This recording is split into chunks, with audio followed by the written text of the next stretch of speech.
Good morning, student. Gyanjyoti digital ক্লাছত আপোনালোকক স্বাগতম জনালোঁ। আমি পঢ়ি আছিলোঁ ক্লাছ 10 পোহৰৰ প্ৰতিফলন আৰু প্ৰতিকৰণ। আজি আমি আগৰ যিখিনি তাপনৰ ৰশ্মি চিত্ৰ আছে অংকন কৰিলোঁ। আমি ষ্টেপ বাই ষ্টেপ এটা এটাকৈ শিকি গ'লোঁ।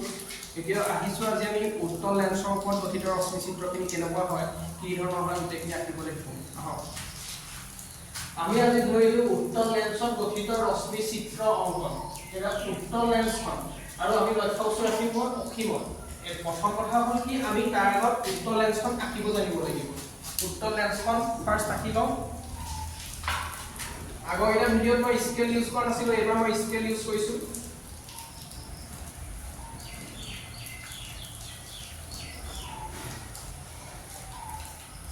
প্ৰথমতে স্কেলডাল টানি ল'ব।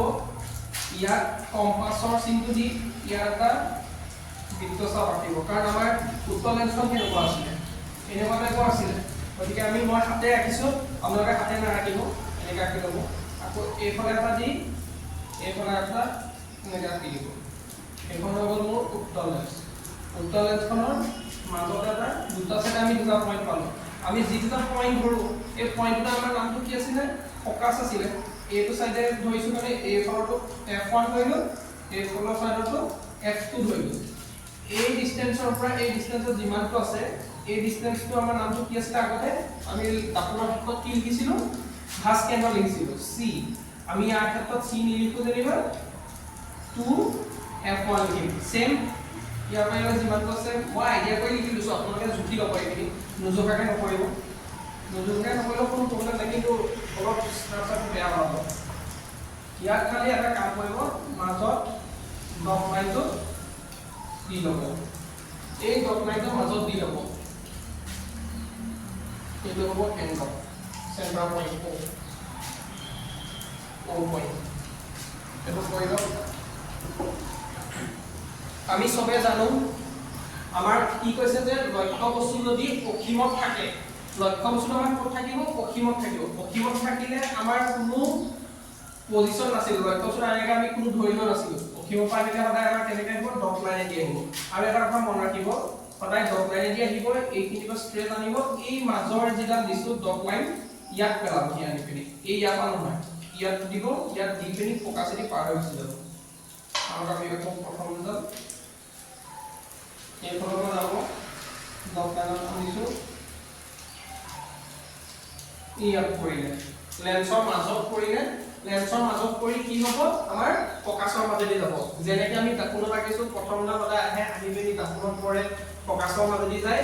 চেম একেধৰণে ইয়াতো আহিব, উত্তল লেন্সত আহিব, লেন্সত পৰিব, লেন্সত পৰি ফ'কাছৰ মাজেদি পাৰ হৈ যাব। ফ'কাছৰ মাজেদি পাৰ হৈ আহিব, ফ'কাছৰ মাজেদি পাৰ হৈ গ'ল। তিনি আহিলে এইফালৰ পৰা আহিছে, এইফালেদি পাৰ হৈ গৈছে। চেম একেধৰণে আমি তলেদিও এটা আঁকি চাওঁ, তলেদি এটা আঁকি চাওঁ। লেন্সত পেলালোঁ, লেন্সত পেলোৱাৰ পিছত আমাৰ কিনো যাব লাগে, ফ'কাছৰ মাজেদি যাব লাগে, ফ'কাছৰ মাজেদি পাৰ হৈ গ'ল। এইটোৱে হৈ গ'ল আমাৰ ৰশ্মি চিত্ৰ। এইফালে আহিছে, এইফালে পৰিছে, এইফালে গুচি গৈছে, আঁকি গ'ল। যদি ইয়াক ক'ব আমাৰ কি, লক্ষ্য বস্তু যদি অসীমত থাকে তেন্তে আমাৰ প্ৰতিবিম্বৰ গঠন, এইটোৱে ৰশ্মি চিত্ৰ অংকন। এতিয়া আমাৰ প্ৰতিবিম্বটো ক'ত গঠন হৈছে চাওকচোন, এইখিনি জেগাত আমাৰ কাটাকুটি কৰিছেনে, তেতিয়াহ'লে আমাৰ প্ৰতিবিম্বটো এইখিনিতে গঠন হ'বনে, এইটো আমাৰ প্ৰতিবিম্ব গঠন হ'ব। ইয়াত কৈছে প্ৰতিবিম্ব স্থান, প্ৰতিবিম্ব স্থানটো আমি ক'ত লিখিব পাৰোঁ, প্ৰতিবিম্ব স্থানটো F2, মই চিম্বলটো লিখিলোঁ যে আপোনালোকে সদায়টো লিখি দিব, F2 গঠন হ'ব। আৰু কি কৈছে, আকাৰ, এই আকাৰটো কেনেকুৱা, কি হ'ব, আকাৰটো কেনেকুৱা দেখিছোঁ, ডট মানে অতি সংকুচিত, মানে একদম সৰু বিন্দু আকৃতি, সেইটোকে লিখক, অতি সংকুচিত, ব্ৰেকেটত লিখিব পাৰে বিন্দু আকৃতিৰ, বিন্দু আকৃতিৰ। আৰু ইয়াৰ প্ৰকৃতি কি হ'ব, প্ৰকৃতি হ'ব অসৎ আৰু ওলোটা হ'ব, প্ৰকৃতি হ'ব অসৎ আৰু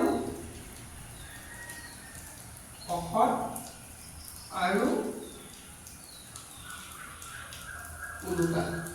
ইয়াত অকমান দিগদাৰ হ'ব পাৰে চাবলৈ অসম আৰু ওলোটা কেলে হ'ল আমি নেক্সট যেতিয়া ষ্ট্ৰাকচাৰখিনি আঁকিম বাকীকেইটা আপোনালোকৰ ক্লিয়াৰ হৈ যাব এই পইণ্টটোৰ ওপৰত কেলে অসম হ'ল কেলে ওলোটা হ'ল ঠিক আছে ধন্যবাদ ভালকৈ চাব প্ৰেক্টিছ কৰক ধুনীয়াকৈ এইখিনি পাৰিব বেছি টান নহয় চিম্পুলকৈ বুজাব চেষ্টা কৰিছোঁ আপোনালোকে ভালকৈ প্ৰেক্টিছ কৰিব এবাৰ নিশ্চয় ওলাব ধন্যবাদ